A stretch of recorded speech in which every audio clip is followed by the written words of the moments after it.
You might remember last term, our lecture series focused on maybe we can film and then you come actually here and listen to the lecture rather than on the clipping. Last term, we had our lecture series on the architecture on display, basically inviting various curators and theorists, architects to talk about architecture exhibition or how architecture architects are actually designing other forms of displays and exhibition for museums and so on. And I hope that some of you were very interested in this. For this term, we thought it might be quite interesting for all of us as a school to look at the most recent developments in digital technology, therefore digital turns, right? Of course, one of the reasons was basically the ChatGPT coming on the market and basically revolutionizing certain aspects of working with text and so on, and also a lot of discussion of how we use AI maybe in assignments and also for your students, right? How can we actually use and maybe we started to think about it would be very nice to have lecture events on this, but not just lecture events, but basically more as a debate or discourse to unpack all kind of different aspects of our relationship using digital tools in our work, because architects, artists, and so on. But I'm also looking at this, of course, before ChatGPT, it's not like it was done before, right? Because obviously many aspects of parametric design and so on before, or many other as much kind of sophisticated design techniques maybe as well. So we did want to only kind of limit the discussion to ChatGPT, right? So basically that was the starting point, and then I gave the ball to Adam, right? An investor, and he then I think also found his beautiful works and so on for the series, and I think he can further elaborate right on his ideas and then also introduce our two speakers on the Enjoy. Thank you, Hendrik. I'll be very quick. Is everybody here? I think I'm missing a few bodies. The digital turns thing is not a new one. The plural on turns is intentional. It's many turns, one comes after the next. It's not a single revolution, it's a single kind of flood of shifts in movement. There's some kind of macro rules, but it's crap. That is, we want you to think of each technology to be addressed in this lecture and following lecture and building in multiple modes, potentially as a theorist and potentially as a dead end or a scientific practice. We are going to engage into progressive systems. You don't lose your autonomy. The first lecture on the overall fun on video games, or in video games. Also, ultimately touch upon our school and Chinese. The people who provided in Nelson and Sanchio are both expert in the field, both came for a series of conversations. In setting up the lecture, first spoke Syria and 3 days about research, and now pulled together a website which was every game that had featured component. And it was through their advice that we ended up something. We're very lucky to have them. As very minimal words of introduction. Then Nelson's a professor at Baptist University in Hong Kong. Now, he's as well as being a theoretician, writer, artist, He's also a fully qualified, not just like model. Sorry, model. So it's, and he'll tell you more about this, right? Cheung is a curator and us, and has done a series of prominent shows. One with the investment, also one with the Internet Art of People. He like rapidly get out of the thing. I'm going to pass the microphone to Sunny, and at the end of the two presentations, Sunny will be saying, I will begin a moderated discussion. You also know mostly what is part of the front PhD school in Syria.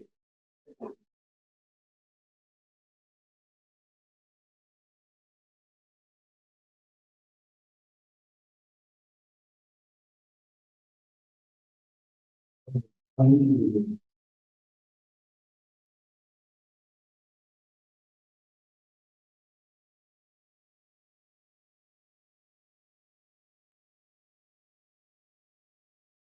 So, yeah, hi, Phil. Yeah, thank you for having me. It's a pleasure to be here. So I've come across the question of, yeah, what does it mean in terms of like realism? How can we represent through kind of predominantly art historical context? That's what also through a slightly idiosyncratic history of that as well. So I think images are, generally a visual kind of experience, but of course, depending on the era, these visuals become either very abstract rather than representational quality. So rather than seeing ideas of crudeness as a kind of limitation, I'd like to kind of investigate that in the following slides. So you can see various strategies that perhaps video game designers have looked into in order to create realism.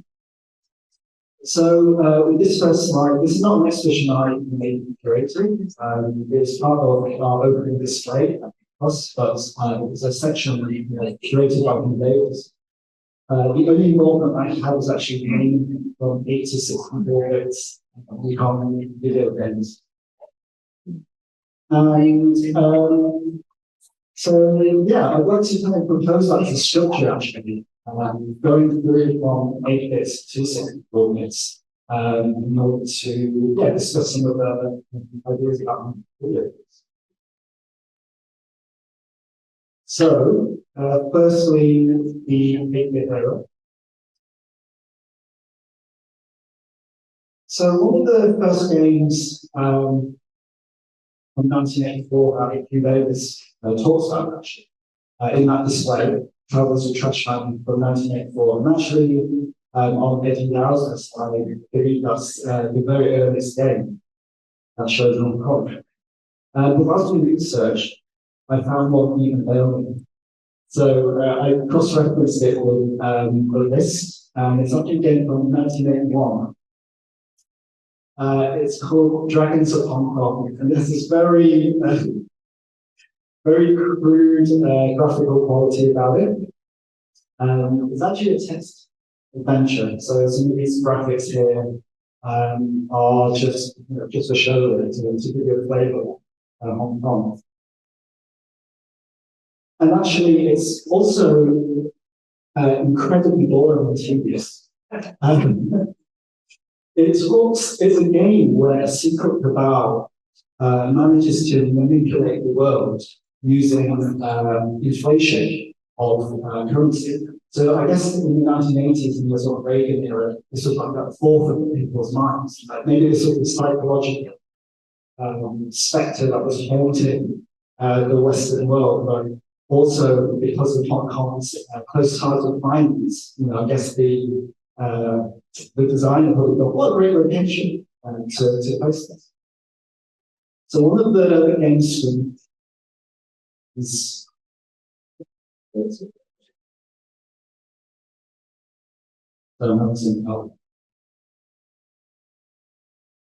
I'll leave it there so you can kind of generally read this whilst I talk, but it has all these kinds of like stereotypes of Hong Kong, including this idea of this woman that kind of have to date in order to progress their name. This kind of like Chinese lady with a tight-fitting paper.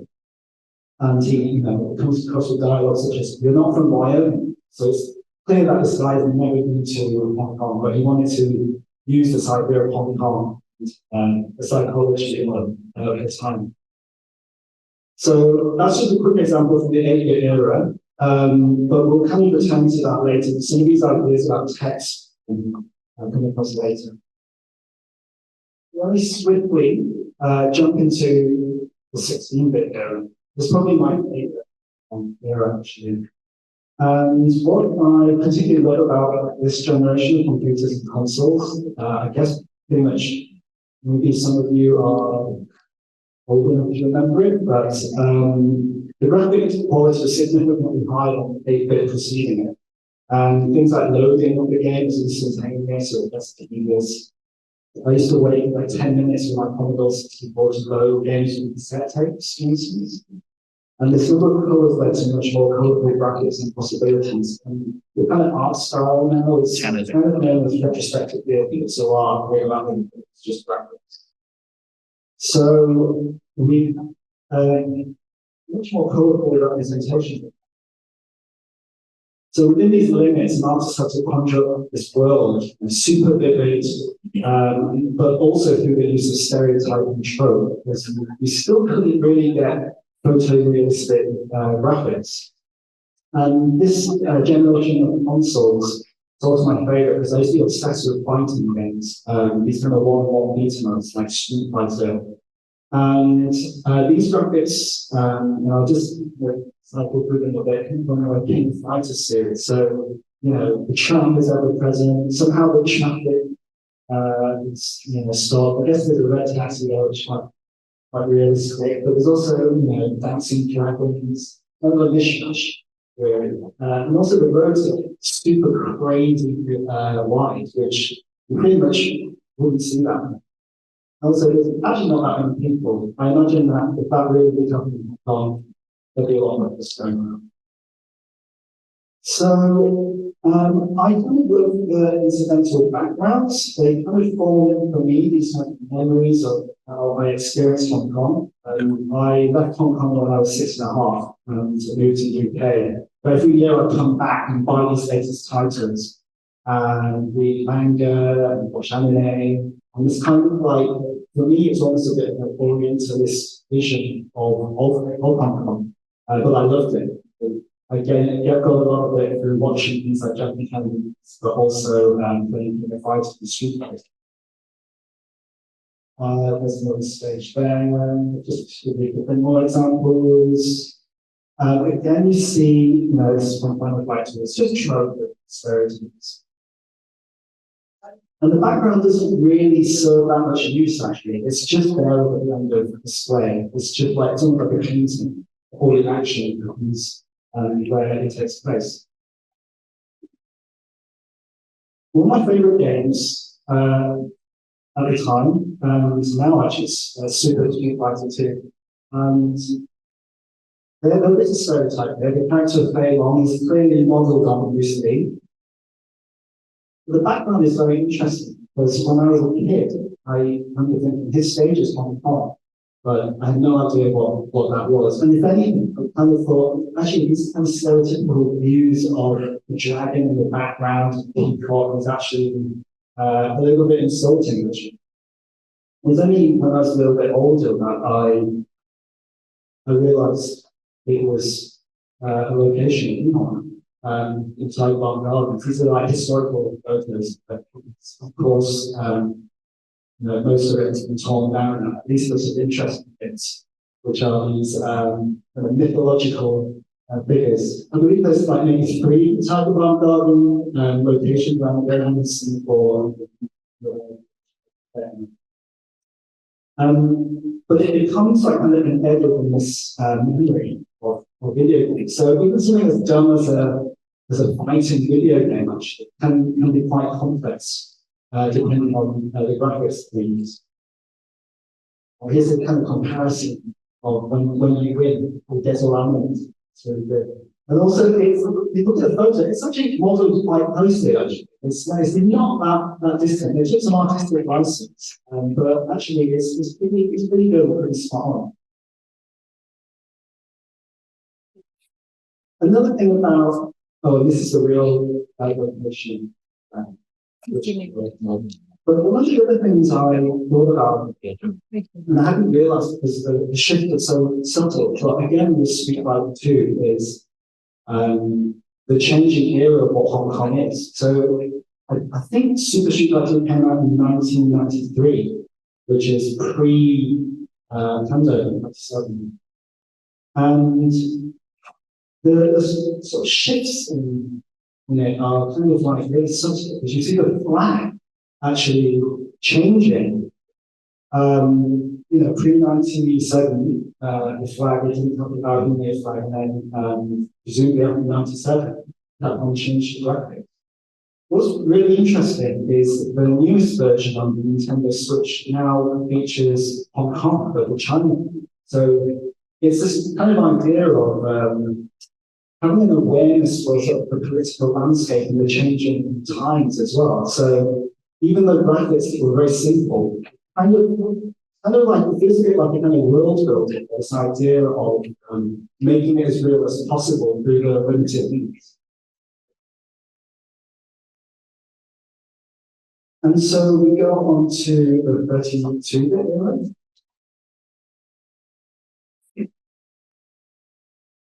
And just like to start with a few words with Pocket Fighter 2, which maybe some of you played. And actually, I stole out of something because he actually wanted to mention it as well.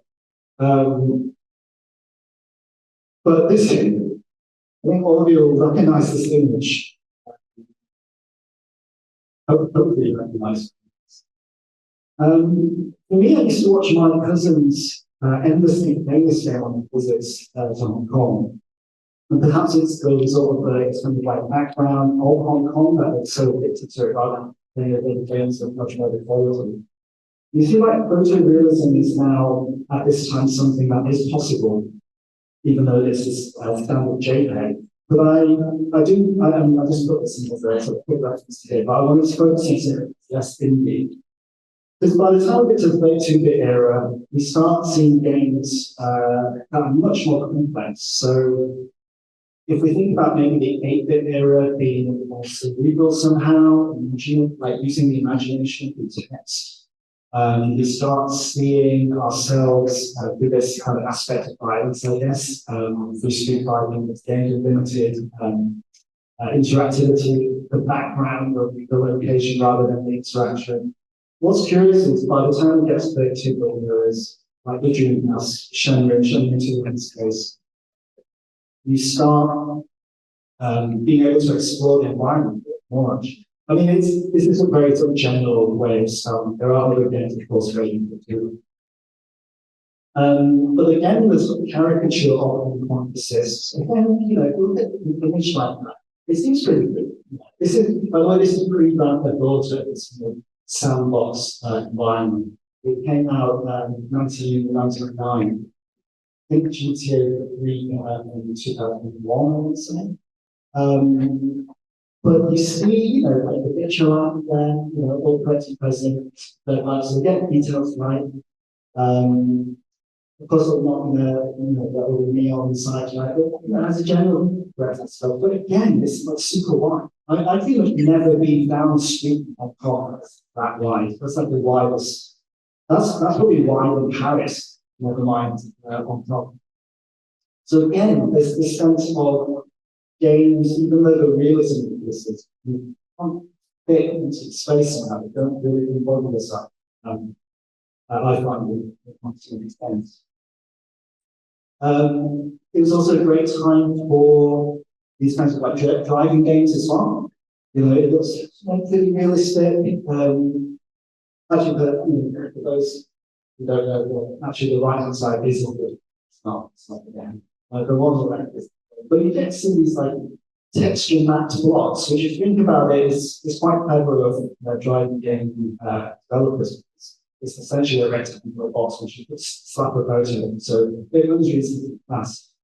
And it's kind of designed in that way. But again, it's really crazy because what I found frustrating about this driving experience was you couldn't go where you wanted to. It was like you just kind of drove around the set track, and there was nobody around. You couldn't destroy your car. So this idea of traversing the world is again not that realistic. You know, it's mapped. This is the actual route on actually it's my core. So they claim to have this kind of realism, but for me, although to be fair, on the right-hand side, which is the photo, there aren't losing anyone there, but actually there's no people ever in these video games, which brings the reality. So I started thinking a lot more about how games somehow you don't embody anything, or you can't necessarily do what you want despite the visual reality. So when we move on to the 64-bit era, it gets increasingly hard to count the 32 bits as a 4-bit. I keep getting confused with console computers, but I think I'm right. There are games like Sleeping Dogs, which, this becomes like a kind of Shenmue game that we saw before Plus, in that the graphics, they actually look pretty good, like 2012. You can kind of imagine this in Hong Kong. I don't think I walk around like as the main character in Hong Kong, but again, there's this kind of stereotype with folks' ideas of triads, John Woo films, all this kind of stuff that I loved as a kid. But again, ultra wide, but we just the screens are absolutely insane. And if you actually play the game itself, you have eagles of space to run around, but you did that in the And then I came across this game, which it hasn't even been released yet, but it's interesting. It's a game called Test Drive Server because these graphics are like unreal.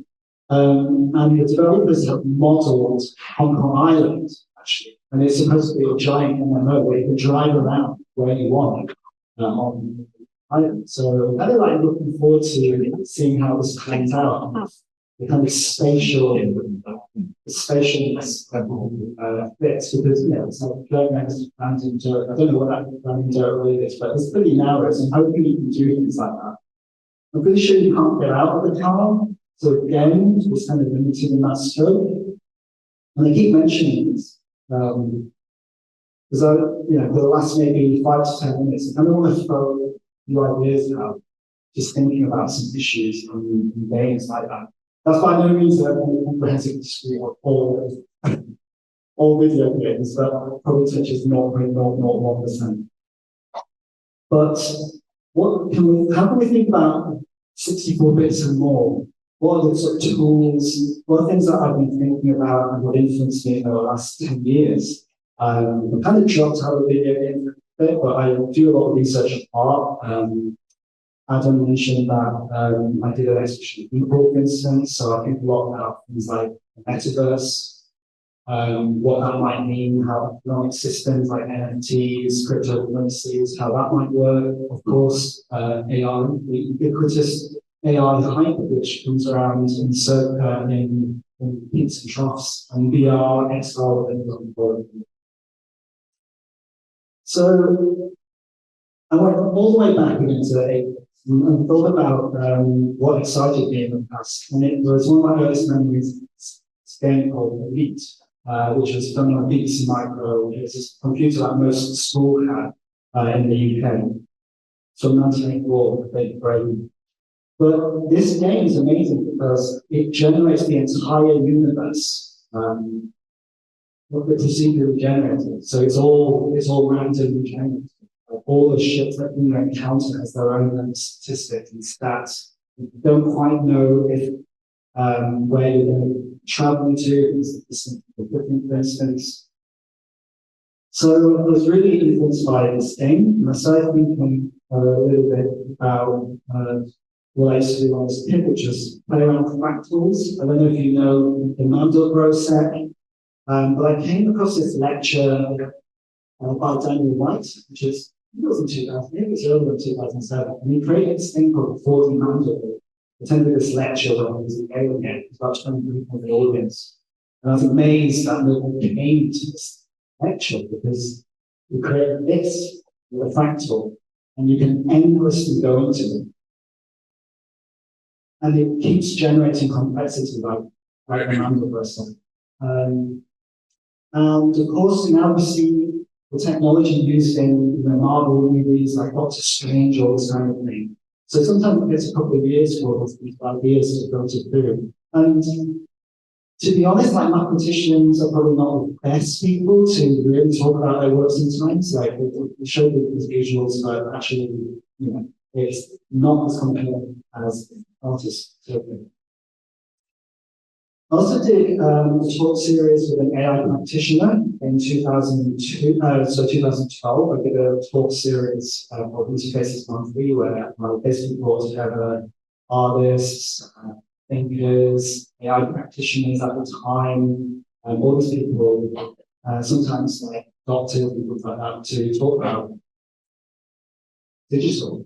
And Michael was really interesting because in 2012, he created this game, Games by Angelina.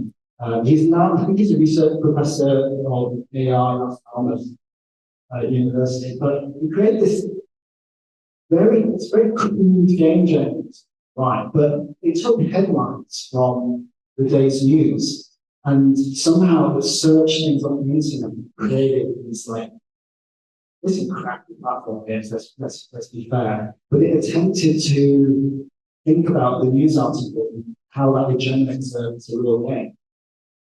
All this all concepts tie all together. And then I also worked on exhibitions with people who, other people do procedural generation. So it's a game called Proteus against this ever-changing world, quite abstract, very beautiful, very poetic. You don't really have any goals, you just kind of wander around like maybe you're or something. There's like you could just endlessly walk around this beautiful landscape. And then you get but you get these other things, No Man's Sky, which again is like elite ultra. It generates universes and worlds with kind of super realistic graphics.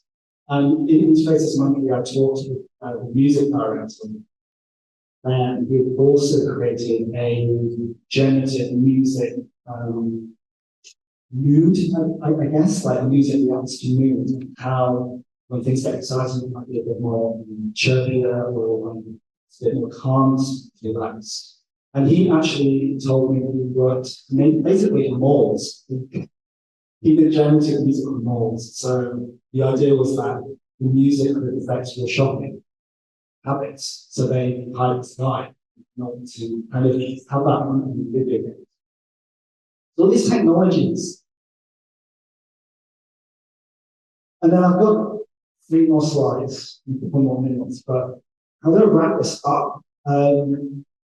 So all these ideas, I was talking to an artist called Daniel Brown, and he was named by people like John Young, who obviously was out there. It's one of the greatest designers around, back in like 2001 or so. We did websites and things, shows. This guy's like he's kind of this mad graphic genius. And William Gibson actually asked the university to make the reprints of the seminal novels from the Neuromancer trilogy, which, Snow Crash and Neuromancer, these are like the most seminal texts, if you will, for things like the metaverse. Right? A lot of the thinking about the metaverse, Mark Zuckerberg was talking about Snow Crash and Neuromancer, of course, the Matrix, all this stuff. But the idea of the sprawl that William Gibson talks about comes from like fractal, these kind of like fractal imagery that Daniel Brown used. Actually, I talked to him about Daniel White. He had no idea who the guy was. I remember talking to him years ago and saying, wow, he used to research these matters. I had no idea, but I guess like that, like what. And when I spoke to him, he used to work at Barbican, which is this amazing intuitive sculpture, Barbican Macmillan. And he told me that a lot of these textures actually come from Hong Kong. I think he grabs imagery from Flickr and just texture maps, and you can kind of walk around and wonder. So it kind of made me think, what can we think about in terms of tools, and how might we think about the future? And with all that, maybe we can do this in the conversation after, but how do we go beyond like kind of visuality and think back to maybe like text, this idea of the imagination? I'm sure you've all read books like Musical Cities, maybe CUHK, that kind of incorporate this idea of history and imagination. And it's interesting to me that AI is a very textual, it's a very textual tool. Like you type things in, get a little images, select one that. ChatGPT, you know, so you could use it as a speech to do your work, but predominantly it's through text. And this idea of the imagination, and maybe the very first game that is concept of interacting through text and getting imagery. I wonder if we can think about something like that. Or even games like engineering, which takes the news headlines. Is there a way of making cities, virtual or otherwise, which react to the news? Maybe there's something shifted, because if you think about it, Hong Kong isn't static. You could model Hong Kong perfectly in that segment, but you instant somewhere a building has torn down or a business goes under, move the sign, it instantly changes. So nothing's static in that way, and that's just a little bit of an antagonism to think about how can we think about video games in that kind of way, which are never static, subtly shift to social, political, or otherwise. And and that's kind of my little spiel. So maybe you can think about that a bit whilst we go there too. So nice. Nice.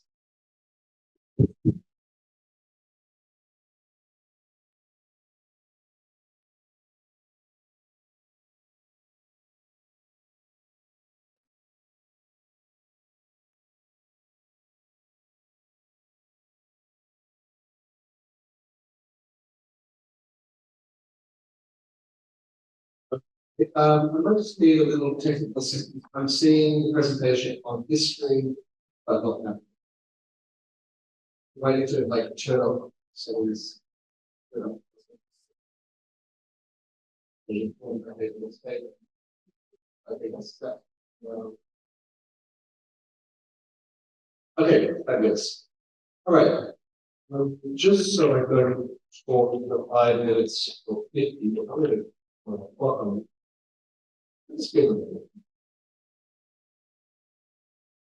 so, okay, cool. Thank you all for coming. Thanks, Hendrik, for the invitation. And thanks, Sonny. We had a little chat earlier this week thinking about how we talk together, and we ended up changing the order and sort of having a bit of an understanding of who we talk about what. So I hope that this is like a nice compliment to that amazing talk that Sonny displayed, particularly at the end. That was the really interesting bits. So what I'm going to talk about is the question quite specifically of what does it mean to recreate a place in a computer game. Hopefully this is interesting from your perspective as students working in architecture, especially not only from a computer graphics point of view, but from an interactivity point of view. A little bit of my background. I originally trained as a painter and drawer in visual arts, technical drawing and all those sort of things. Now I teach computer graphics, interactivity, and I write about games. So my major specialty is really thinking spatial on computers. And these two little GIFs on the screen here, these will come back. Particularly the one on the right, you might have a guess. I don't know if anybody knows what on earth this GIF on the right is, but if you know, that's an amazing piece of trivia. I've got this QR code up if that's useful for anybody. I talk about it a couple of works in this presentation, and I've just popped in a Dropbox folder, which you're very welcome to download. That'll be the book and a research article on the particular Counter-Strike mod that I use as an example to talk about realism in computer games. But this book, I just published it last year, and it's sort of a summary of about 5 years of work looking at the relationship between art history and computer games, particularly how the notion of landscape coming from art history and geography can be a way to read computer games. So, first of all, I want to sort of start where something finished, which is this question of Hong Kong and computer games. And it's a really funny one because so our mutual friend Cheung and another sort of online mutual friend, yes, please come in. How you doing? Welcome. So we have a few friends who have been looking at this question of why does Hong Kong appear in so many computer games? If you look statistically, population-wise, the size of its entertainment industry, it doesn't really make sense. You think cities with larger population centers, larger sort of media and culture production houses would be represented so strongly in games, but Hong Kong appears, I don't know, some of you can remember the stats, but it's up in like the top 5 represented cities, or the most represented city. It's very strange. And so, why? And Hugh wrote this article sort of looking at that question. This is published, I think, on the M+'s website, reader series. And Hugh gives sort of 4 different answers. And they're pretty, I think, pretty convincing.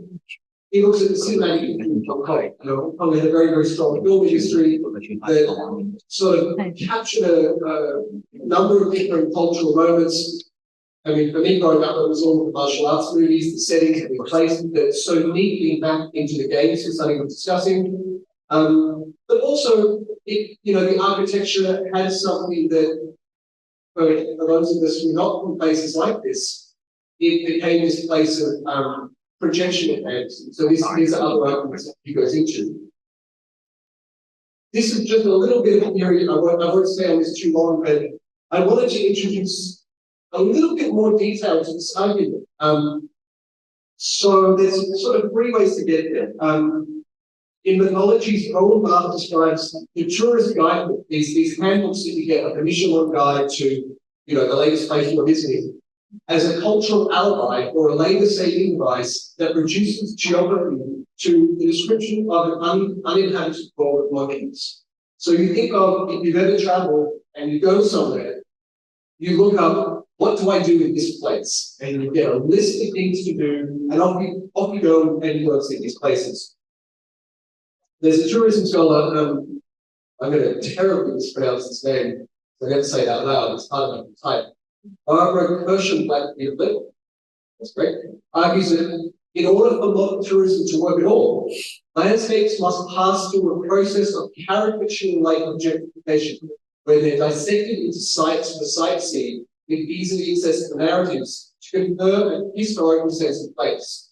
So what that will mean is, you go to a place, the guidebook might have a list of, in the 19th century, this happened at this place, and you're sitting there reading and going, oh, that's interesting. And of course, in your own city, you probably never even picked up on it, you've never read any of these things. But of course, we randomly become experts in medieval Gothic architecture when we visit certain European cities. God knows.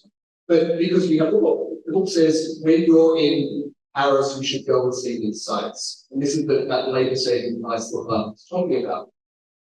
But I think part of my answer to Hugh's question of why Hong Kong is so overrepresented in computer games is this caricature-like process of objectification. And the final point I take to sort of round out this argument comes from a tourism literary scholar, Jonathan Cullor. Expands on that to suggest that we might turn our noses up, or we might think that tourism is inauthentic. If you're in your own city and you go to the touristic sites, it might seem disconnected. Or even more, if you're a tourist, Most of us don't want to admit that we're tourists. We don't want to say, oh, that's what all the other tourists do. I'm going to have an authentic experience. Howard says this, it's not really possible. And moreover, that tourism is really at the center of how we consume landscape. Howard argues that tourism simplifies the complex question of how to experience a new environment by highlighting what he calls self-fulfilling signs. So a restaurant in Paris is no longer just a restaurant, it's a Parisian restaurant, and it's kind of bent back on itself. And everything in the city that has gone through this process has sort of bent back on itself so successfully that it's almost prepackaged itself for this type of touristic consumption. And when you go through, I just did this search a couple of days ago, but you can do it year after year, it's always kind of the same. If you go into 3D asset libraries, I teach 3D graphics, so I'm always going through these websites, downloading different asset packs. I usually get the cheap or free ones, but if you shell out, you get the nice ones. You can download these fantastic asset packs for your visitors. And Hong Kong is, I would say, probably one of the most complete, super duper accurate, and it's really familiar. Like that orange rubbish bin, to me, it's like a Parisian restaurant. It's not just a rubbish bin, it's a Hong Kong rubbish bin. If they made those bins blue, no, I assume it would be a problem. It would break out. The street signs, the shape of the buildings, if I go to another slide, this is the same asset pack. But if you look at every object here, its accuracy, I think, is connected to the fact that the process of self-representation in the city, such as Hong Kong, is so successful that we understand all the elements. They're so familiar. I tried to search, suburban Sydney, where I'm from, in these websites, and you don't get a damn bit. You'll get the Sydney Opera House, the Harbour Bridge, anything that's gone through this process, but surprisingly difficult to make a sort of ordinary looking suburb in a city that doesn't have this sort of iconic sort of self-signifying set of symbols. So it's my sort of, again, you can keep going on and on forever, but I like this additional consequence, and perhaps the question that he was asked was, why is Hong Kong so well represented in computer games? You can almost answer the question with a question. Because it has been so well represented, it's so well representable that it becomes easier and easier and easier. And these asset libraries, they're always being reproduced. If you search on this a year later, you might not even find these same asset packs. They might not be optimized for whatever game engine or 3D package you're using, but I'm pretty sure it'll get remade over and over and over again. Oh, gotcha. And so it keeps going on and on. Right. So the second half of my talk is going to get far more specific, which is, can you actually make a realistic representation of a site in a computer game? What does that even mean? Is it having it look right? Is it matching up a set of coordinates that somehow match a measurement you're taking? Is it a narrative? And computer games scholars talk about this a lot, partly because computer games get into trouble all the time. If you make a game that allows you to do things in the game that you can't do in the real world, you shouldn't be killing people or bashing people or doing horrible things you shouldn't do. We have this question of what is realistic, what behavior might be encouraged. And often, in terms of graphics, like some people say, often it's titled what looks realistic. But this question of what is actually realistic, what the game is actually communicating to us, as soon as you scratch under the surface, it gets a little bit more complex. So what I'm going to talk about, just see the head. I'm going to talk about this game. I'll show the video first.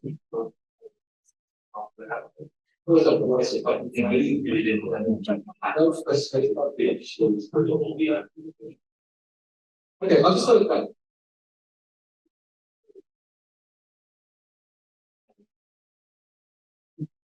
This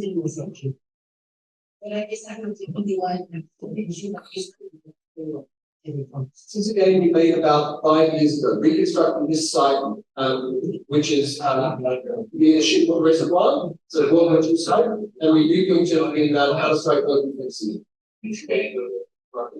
So what sort of sounds either And so these are my places as we had, over and over again, to sort of see how relevant it was. In this nice time, there's some.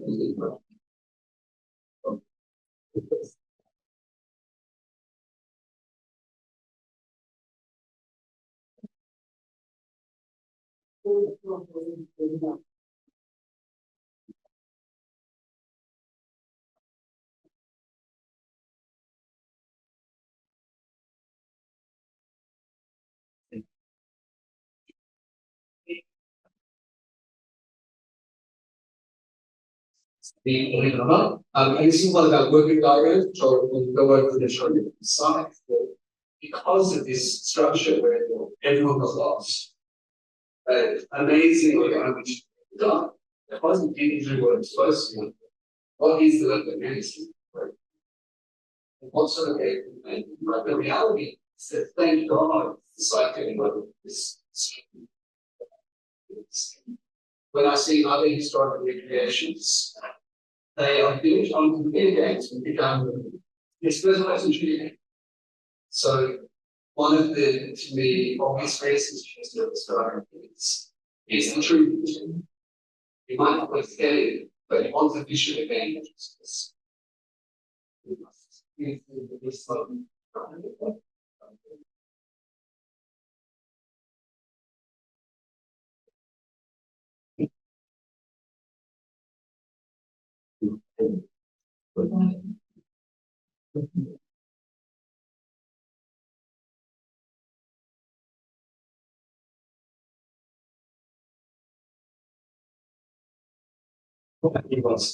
Okay. All right. So this game I'll talk about.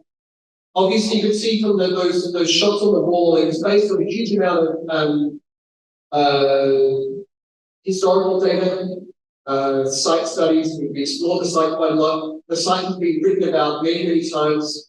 There's a study from HKU, I believe in the architecture faculty as well. They did a site study, so we had very good GIS data at the site, so we could coordinate by coordinate, reconstruct all the tunnels which have been surveyed. We had displacement, reasonably good enough displacement maps to make the landscape. We had a whole lot of information in which to recreate this site, and then we made the weird decision of putting it inside a computer game.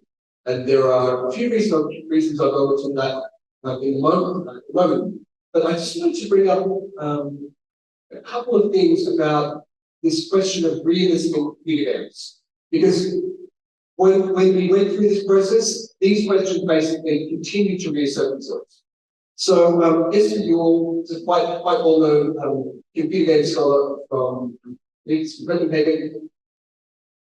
In this quite influential book called Half Real, Jasper writes that video games are two different things at the same time.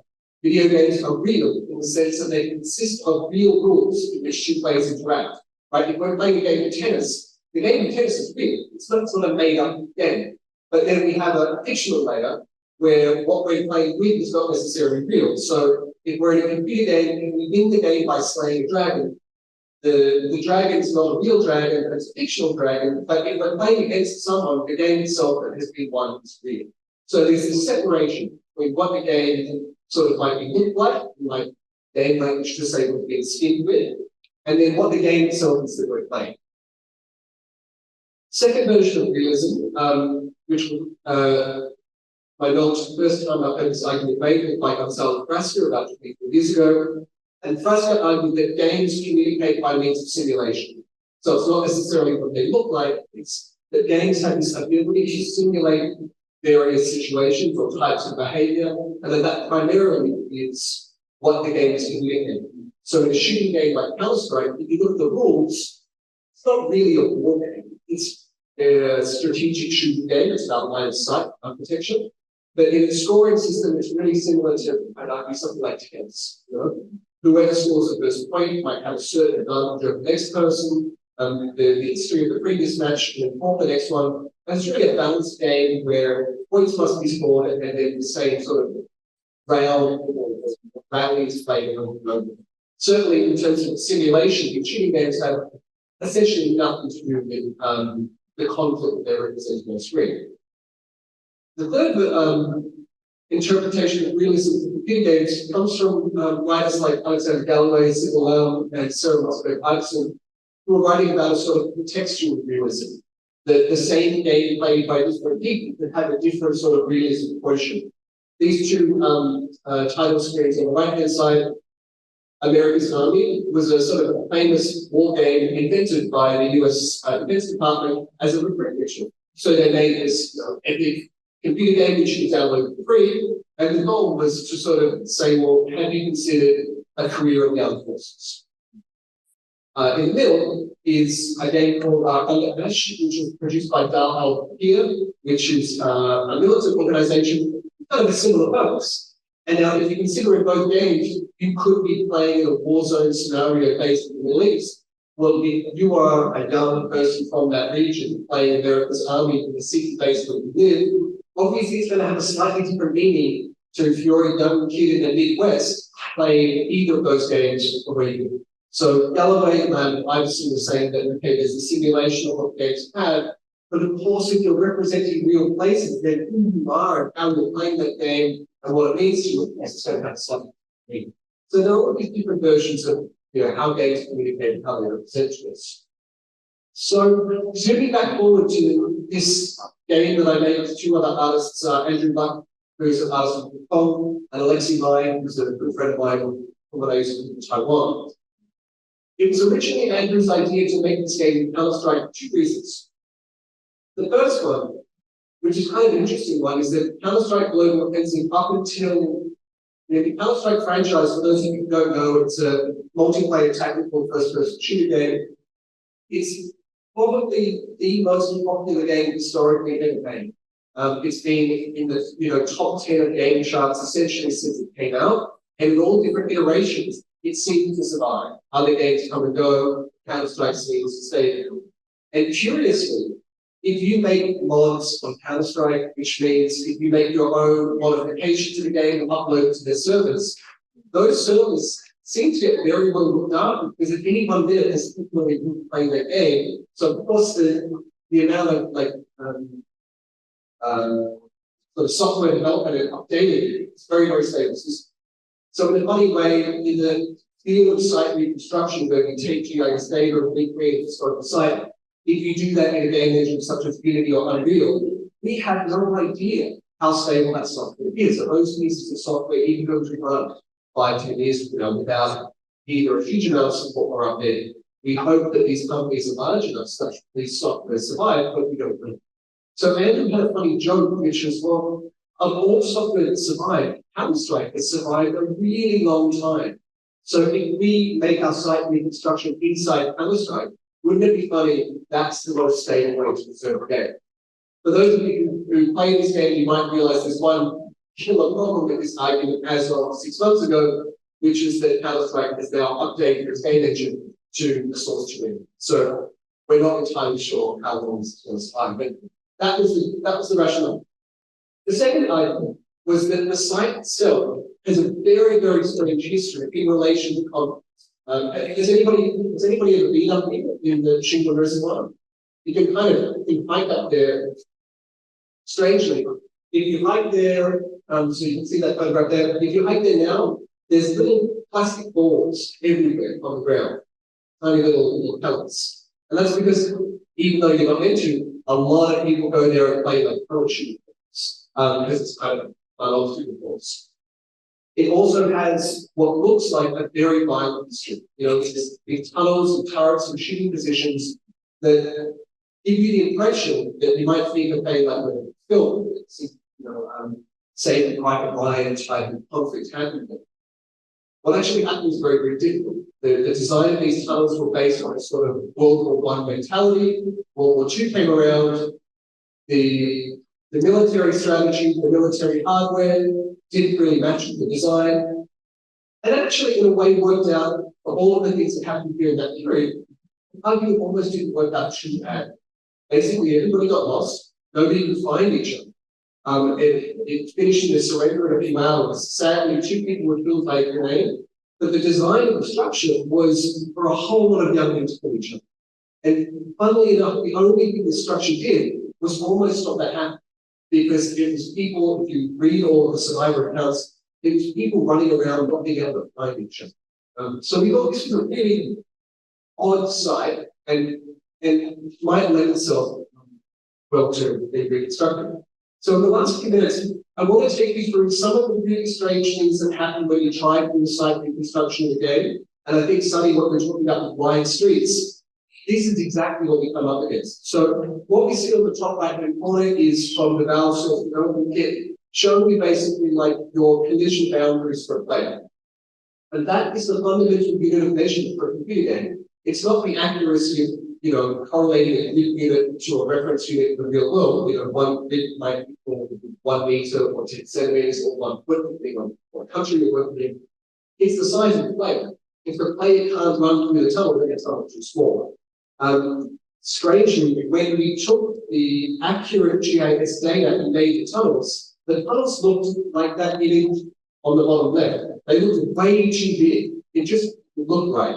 Because the second factor is actually the camera that's attached to the player that renders the screen. You can imagine you're running through with your phone on either a 0.6 lens, or a wide lens, or a true lens, like a zoomed in lens.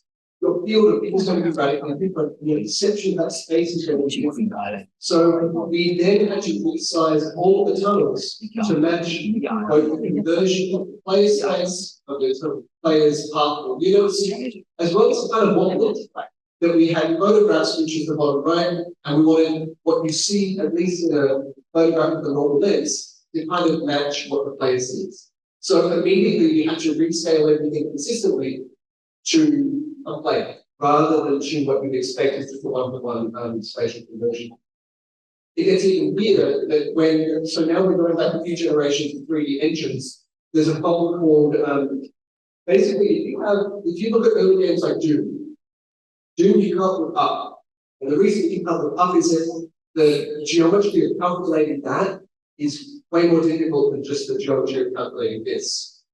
In the next generation of games, you could look up, but you would always have every wall and every ceiling intersecting at a 90-degree angle. Because once you've got a ceiling intersecting a wall at a non-90-degree angle, all of the different possible ways of doing that, you're adding another layer of mathematical complexity. And so because of that, this game mentions that we had to round off all the shapes to match the system. So if you look at these prints, the very faint line underneath represents the GIS at scale game units, and then the blue lines represent where we got it to match very, very well. And the pink lines are where we basically had to make a rounding. There were some shapes we physically couldn't make in the engine. Now, of course, you might say that the Unreal Engine, Unity engines would never be a problem, they're unreversed. But the metaphor will be the same.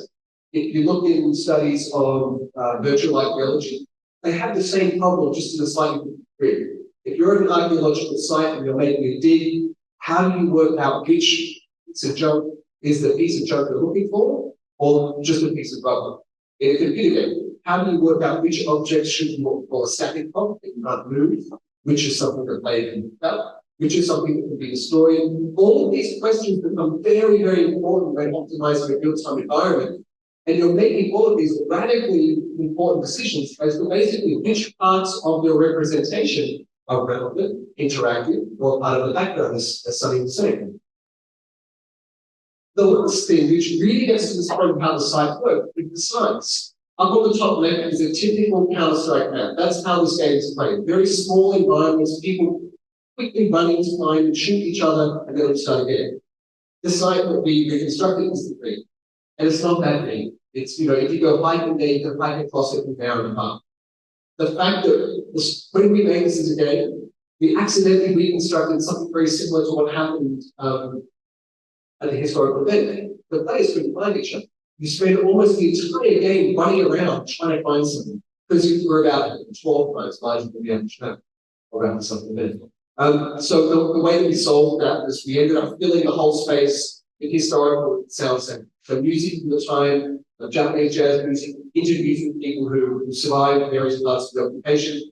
Because basically we realized that we made, on the one hand, a shooting game, but most of it was a running through tunnels to try to find something. So we tried to fit it with points. And the final thing we made was back to that question of simulation,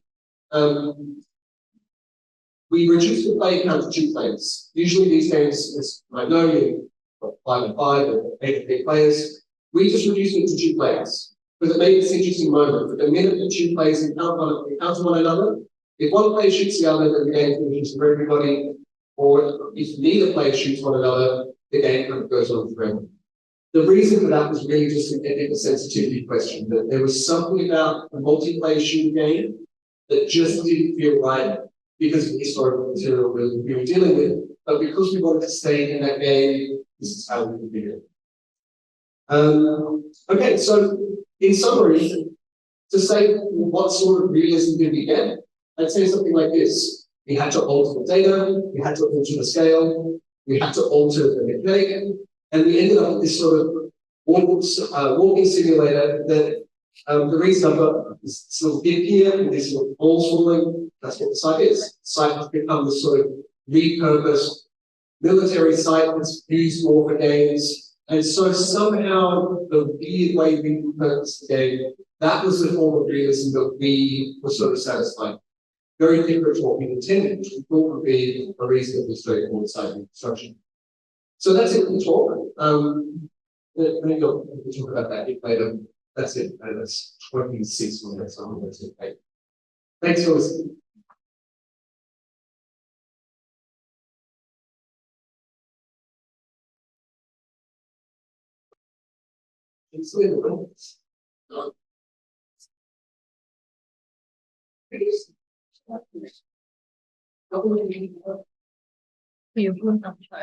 So thank you so much for the talk. And while I let our guests maybe take a minute, breathe, and drink something, I'd like to engage the audience. Just a small test. How many of you have used building information model? Can you please raise your hand? Building information model. Okay, cool. 10 people. How many of you has used virtual reality? Please raise your hand. 1, awesome. 3, 4. Okay, 5. How many of you has played video games? Please raise your hand. Okay, see, that's done the job. So what I'm trying to do here is to understand what's the significance or relevance of why we're talking about this as the first lecture for digital current. And I think that says it all because just like me, grew up in a computer game generation. Actually, the way that we talk, the way that we perceive information, the way we cooperate with people, communicate is totally different from our parents' generation. And so the way that we practice and actually architecture ideally would be different, right? But we're not seeing such a big change right now. So actually my first question for our guests would be the architectural relevance of computer games. And if you can abstract some principles for us so we can begin to think about how we can apply those in the way that we produce space, the way that we work with the environment, and begin to utilize computer games really as a tool to help us think. As a computer graphic styles, but the architectural developments of computer games, I think the first thing I would say is that the space is it's metaphorical, it's symbolic. So I think there's a tendency for people to think of, especially from an architectural perspective, to think of virtual spaces as having this like one-to-one relationship with real spaces. But because of that, I think Gonzalo Russell point that games are about simulation. The space is there when you need it, and when you don't need it, you ignore it. There's a famous case we were talking about on our Zoom chat. A game scholar called Jasper that wanted to compare the length of the world, the north to south height of the world of Warcraft to what the map says, how big it is. And he just walked from one end to the other in the game, which took him a few hours. It's incredibly boring. But if you calculate a walking speed of approximately like 6 kilometers per hour, he showed that obviously the game itself is much, much smaller than what the fictional world says it has to be. Because who on earth wants to spend the amount of time he actually spent walking in a computer game? So the space, and the first point is that it's like time in a film. You know, like we don't watch the protagonist going to the toilet or brushing the teeth unless it's part of the film. I'd say space engagement first thing is the functions one of the similar. Well answered. Difficult question. Yeah. I don't know. I think, I mean, there's two things. We're talking about video games themselves. I think this notion of space and how we use it is maybe one of, like, what we achieve out of it. So I guess what I mean is you could probably do something that's a one-to-one space, but it's, as you demonstrated, it can be incredibly boring and tedious to live real life in virtual because it's like always in the So I think video game designers may be slightly different to architects in the fact that they have restrictions such as computer processing power, for instance, and how they shape space within that environment. So that will be But there's also other ways of shaping space too, that form kind of realism in video games. One of my favorite examples is very old game called Cheung, the Dinosaur Hunter, on the N64. This game was notorious for being shrouded in fog. Like many Nintendo board games at the time, the processing power wasn't perfect. So what they would do is, when they would things that were distant that they couldn't compute because they need to process something, they shrouded in fog. But what the developers of that game, which were playing, did, which was very smart, was to use that to their advantage. So this idea of limited space between this idea of the dinosaur suddenly appear out of nowhere and scare. So you didn't even really notice this kind of control because you're spending your time whereas in the game rather than thinking about the reality of what is happening, which is kind of limited processing of how well this can do it. So slightly different. Yes, I think the usage of space in video games way more psychological in that regard because you're partially you'll never want to want in that space because it was how with a short story about the perfect map of the space is this one-to-one representation, but nobody wants that because that's just real life. So we want to see more noise. Yeah, so the first point is about compressed or expanded space, and the second point is about psychological perception of actually the virtual environment. So my second question was actually about player-generated content, because I think a lot of your work has to do with Counter-Strike, and the special thing about it is that you can hold a lot of different things in it. But I'm going to go up to the question by telling the story. So the story is about computer. So when computer first came out, it was a disaster. Many of you are probably too young to know. I was too young to know this. But in the 90s, there was a lot of financial speculation on the value of computer in the workplace and in development of GDP. So there were a lot of investment. Up until the 2000s, actually people hated computers at the workplace, so it doesn't generate value. And that created a dot-com bubble, which basically everyone loses money because best computers. And so what saved the computer was actually the internet. Because they realized two things. First thing, people hate it when they work in silo. They don't find value when computers aren't connected. And the internet came in and connects everyone. So it's not just company projecting information from you. You can actually talk something back. So it's a bi-level communication. And the second thing was that people at the workplace, they are so scared of computers. It's going to take their job. So difficult to work with because you don't have an interface. You just have like a blank screen and they have typed something in and people are just scared. So that came about two things. First is like we started realizing we can generate things. And the second thing is code design. We realized that if you want users to participate, then we can design computers that they will actually use.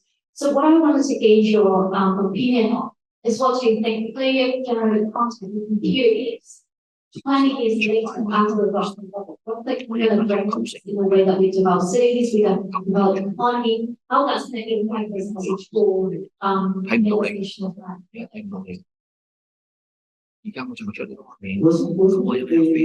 Maybe the CEO during the leader to contradicted that something like any one point in timing or we don't need I think like ridiculously low moment, we didn't have the vision, despite being extremely clever and smart, it's very of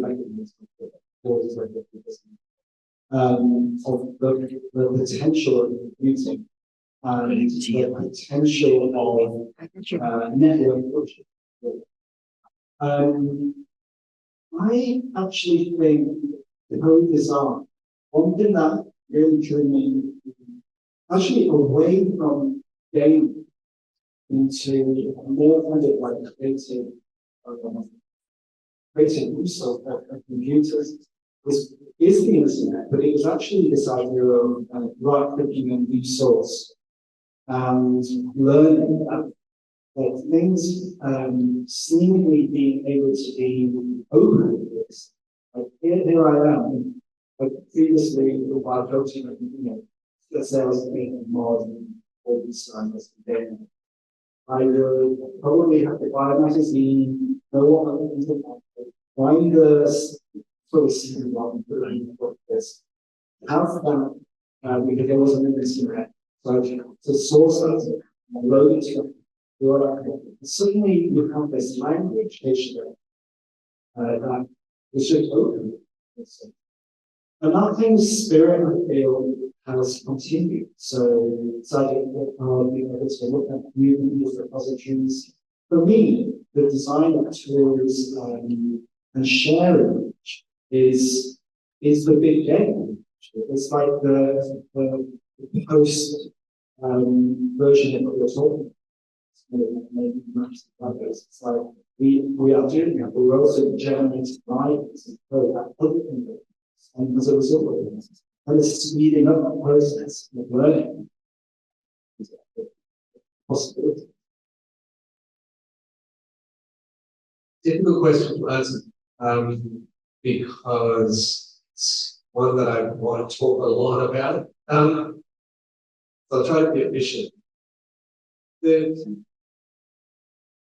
In computer games, there are these key moments. I'm going to get the dates wrong. I want to say like 1998, IB software, John Carmack, notably, arguably one of the best computer programs of the time, they released the source code of Doom.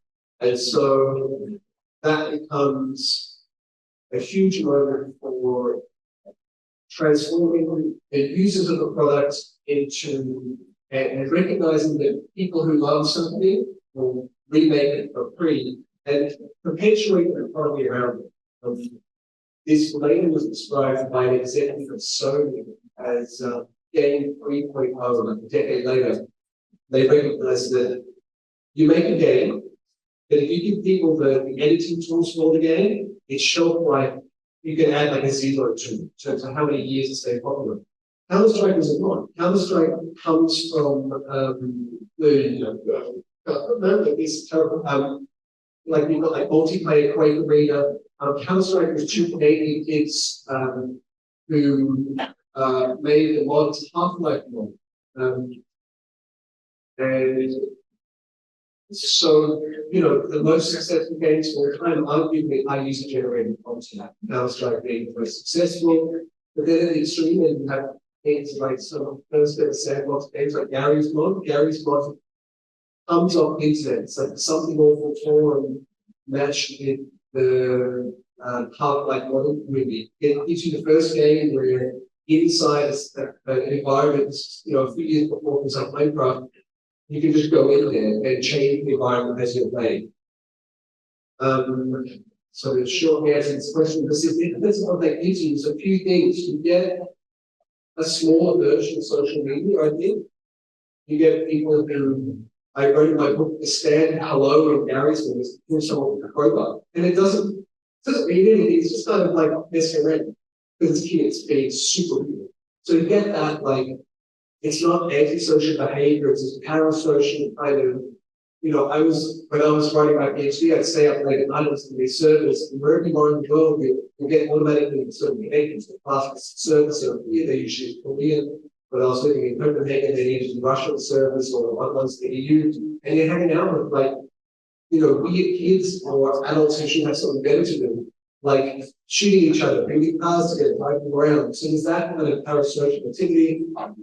And then there's extreme technological innovation. So each of like the most important game mechanics came out of these communities. And there's a huge debate as to like, is that parasitic relationship between the developers who own software and they kind of pick the best model and say, great, let's turn that into a game and apply the models as developers. Or is that the way we should run this? This keeps going on. The question I need to simplify the answer. What does user-generated content add to that? I'd say somewhere between the aesthetic confusion of social media, like what is Instagram for art? Is that argument? And the other one would be like an innovation argument. We give people tools that they can, 10-year-old kids can use these tools. You'll get almost guaranteed that if there's enough people using it, I mentioned before, now it's about 30 minutes before the time, you're probably going to get some interesting innovation on top. So people widely. Okay, so if I hear you right, the first point is really like a shared data environment, which I think was brilliant because including information modeling, we've been trying to get architects to contribute to a common data environment, just like build your components, upload it, index it so everyone can use it, but no one likes to do it because we run on information asymmetry. We like to keep designs unique and keep it to ourselves, but in computer graphics and in game environments, everyone is so generous. They literally just like build something, you upload it, and everyone can use it. You don't even have to pay a dime. So I think really it's creating that culture also in it. And the second point for me, I think to contextualize in architecture, perhaps is how user-generated content can prolong the sustainability of a product.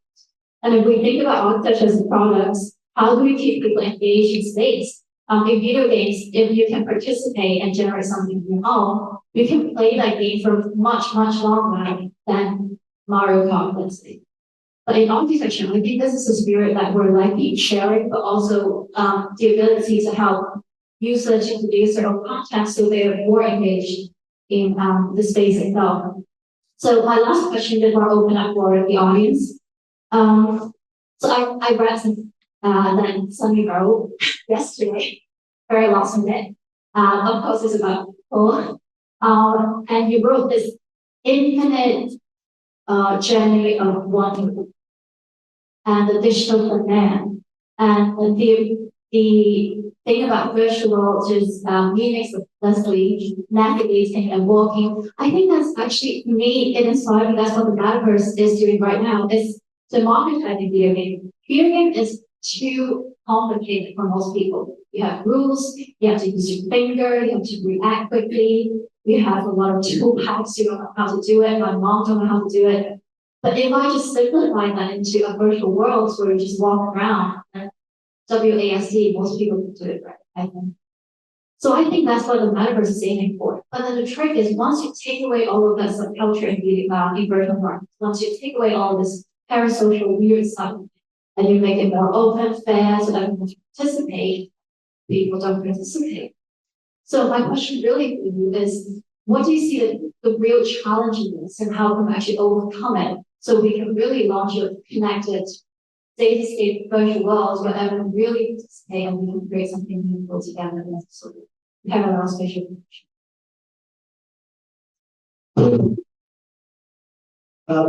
There's a lot going on there. I think if you bring up the flaneur, I kind of want to link it a little bit back to this idea of like procedural generation. And I think about that a lot because of the sheer effort that's required for a user to make something. So I think one of the things is Google used to offer SketchUp. Used to be called SketchUp, I think like that. Then somewhere along the line it became Trimble, what I have. And I was not looking into that. What if this kind of program that everybody uses to create models, share models around the world, but what would people trying to do with that? And apparently Google were using SketchUp so that people generate create models to map out the world. But it's so inefficient because everybody model in their own peculiar way. So it's super helpful. And so people are just making like I was saying, what boxes were test marks. And so this consistency didn't work. And apparently when they realized they could just map it with books, you know, they got correct. We didn't need sketching. So it wasn't just, it was kind of poetry. But I was talking about procedural generation because I think that's the thing for me. It's like impossible for maybe all of us to kind of work together to make things as detailed as we want it to be. And maybe thinking about ways of using tools like that enables individuals to produce works. One should like kind of infinite complex system. Like seeding, I was trying to actually mention it before, I was trying to think about when you think of an algorithm, you know, there's a seed, there's a tool, it kind of generates, looks, it feels and it like something shit without actually having to make it. So that you can kind of do your own bespoke in psychological space or thinking about what one is, but you use the algorithm to shape and make it. Whether it's something complex races, so then if I find the question, my answer would be the last bit you said, that it's different for everybody. And unfortunately, my answer is not as much as I'd like to give a geometrical answer. I think it's a question of sociology. It's probably not super easy question, and you can solve it correctly. And also, I think the reason that this stuff is not going to work anytime soon is that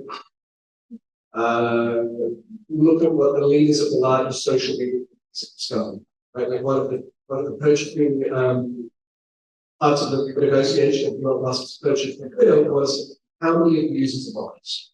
And for him, it was not a trivial question because if this is we've got to put a value in this company. Or how many users are people for start?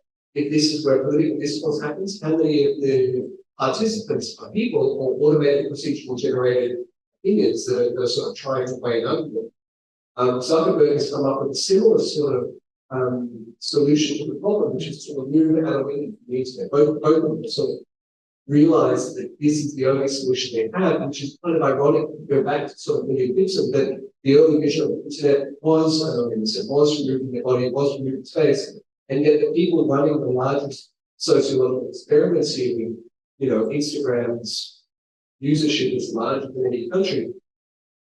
In order to not have everybody end up so politically polarized that they only kill each other, their solutions are tie the accounts to real people, make sure there's no bots, is in a way kind of make it as less computer-like as possible, because otherwise we end up with this kind of very sort of fractured world of political discourse. And so for me, the metaverse question, I was recently at the Computer Graphics Conference, and there are now transformer models that can procedurally generate 3D models for photograph. There are diffusion models that can procedurally generate 3D models for text. So if you put in a botanical description of a flower, you get Python code, you can run that Python and play that, and boom, you've got a 3D model of the flower. So I think the geometrical thing is far less difficult than I think the sociological thing. Like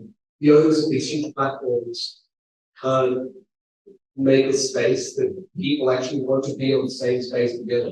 The only solution so far in virtual worlds is to pocket us off. It's the only way that people actually, I guess from an advertiser's perspective, functioning or use it. If they remove the booker bubble and we start seeing random content, either we'll see too much stuff we don't like, either we don't like, or maybe just stuff they're not interested in. So their solution at the moment is don't put everybody in the same place. Make a room for every weird subculture you can possibly think of, which essentially represents our social media.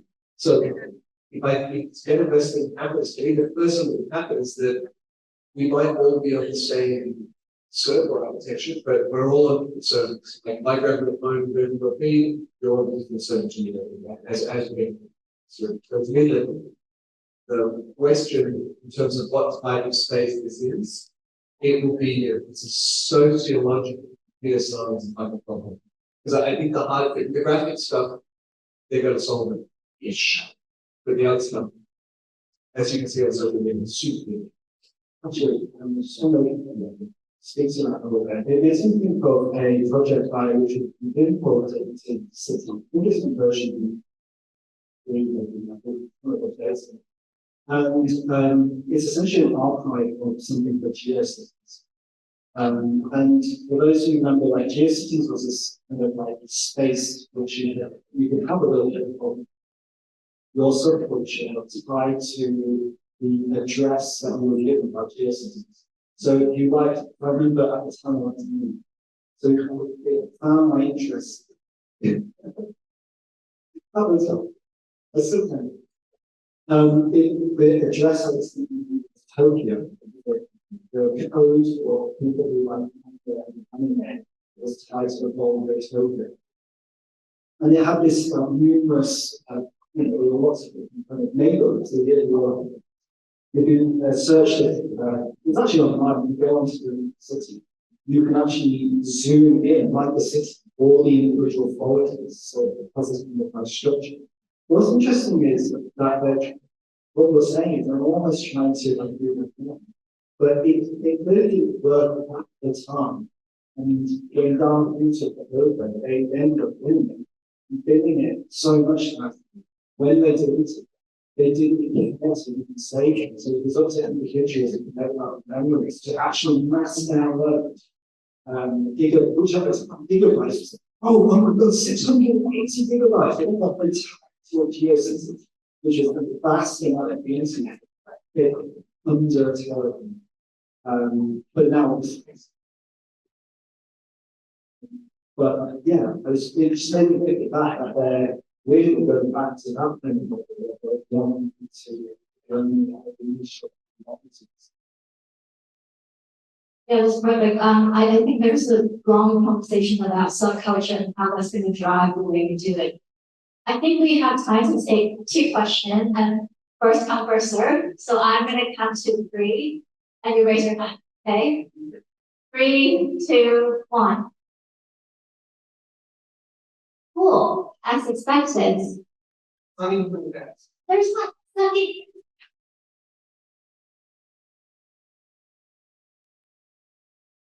Hi. And then for presentation, we were talking about reading the video games by using AI and with the news. And also, you mentioned the stereotypes a lot in your presentation. So, how we can correlate bias in the data we feed into AI for video games? So, we create filters to control the news that get into the system, and that if you are filtering that, are we creating sensors or else it can be used for propaganda? So I think from your question is you go along the lines of how do we, if we generate games based on the words, how do we status those are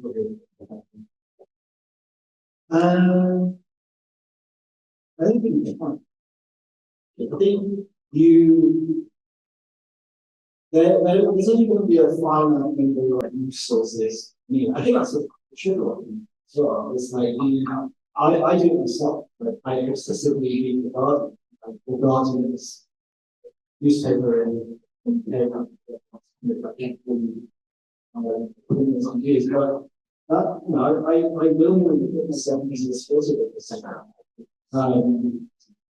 so I don't know. I do you can try to get a variety of sources, and I hope maybe by doing that it creates a thing in the one. But as you know, I think it's incredibly difficult to escape media or escape like it's almost like habits. So even if you find a relatively good news source, they probably won't say that's their command, because some person, maybe Mark Zuckerberg or Elon Musk, will buy it. and that's the area that's open. I don't know, that's a really tricky question. I don't know if I answer that adequately, but I feel like I want the idea of like using games by engineering, which is not this project, which intrigued me, was just to make it somehow like making feel less awkward. It's kind of like doing an awkwardness design sense, which I think will be relevant part of it.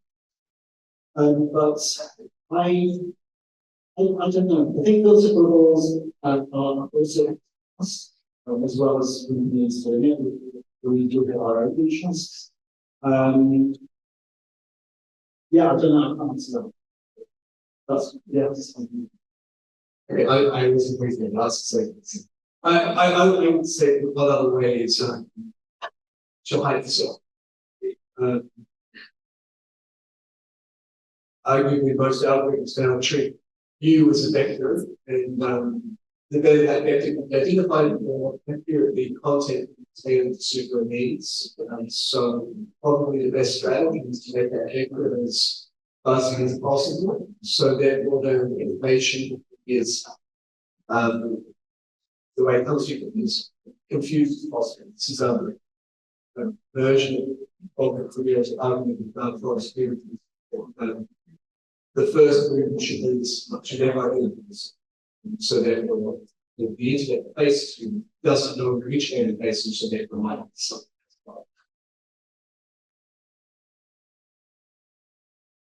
Okay, thank you so much. They don't want me to get one more question out, but does anyone have like a very, very urgent? Okay, cool. Thank you so much for your answers. Well, everyone has something to bring home today that's fun and play more computer games and make more space. Thank you.